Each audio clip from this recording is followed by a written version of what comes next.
بلا زحمة، انتوا عبالكم العالم من تجي للبصرة تاكل بس زبدي وهامور؟ ترى لا، ياكلون مندي. هلا عظامة.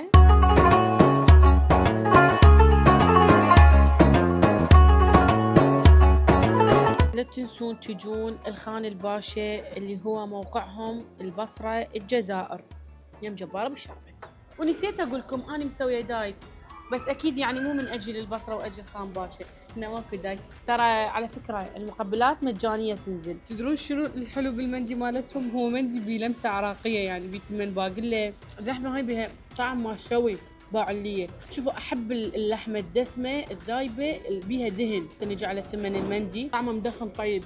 هاي الصينيه اللي تخبل ترى كلش كبيره، سعرها 25,000 وفوقها تجيها 3 أنواع مرق، وحتى التوصيل مجاني للبصرة، بس يعني لأنه هو المطعم بالبصرة. ما تحب اللحم عادي موجود دجاج، ما تريد دجاجة كاملة عادي عندهم نص دجاجة ب 12,000 وهمات وياها 3 أنواع مرق ومقبلات. وإذا أنت عظام وتحب اللحم وتحب الدجاج وما تكفيك دجاجة وما تكفيك لحمة، فعندهم نص دجاجة وقطعة لحم ب 37,000. بس إذا أنت تعال وياي إكسترا عظام، يعني شنو يعني عظام برو ماكس وما تكفيك نص دجاجة مثلي، تريد دجاجة كاملة وقطعة لحم، لا هاي عندهم 45,000 وهمات 3 أنواع تمن مقبلات، والله وياك أريداك.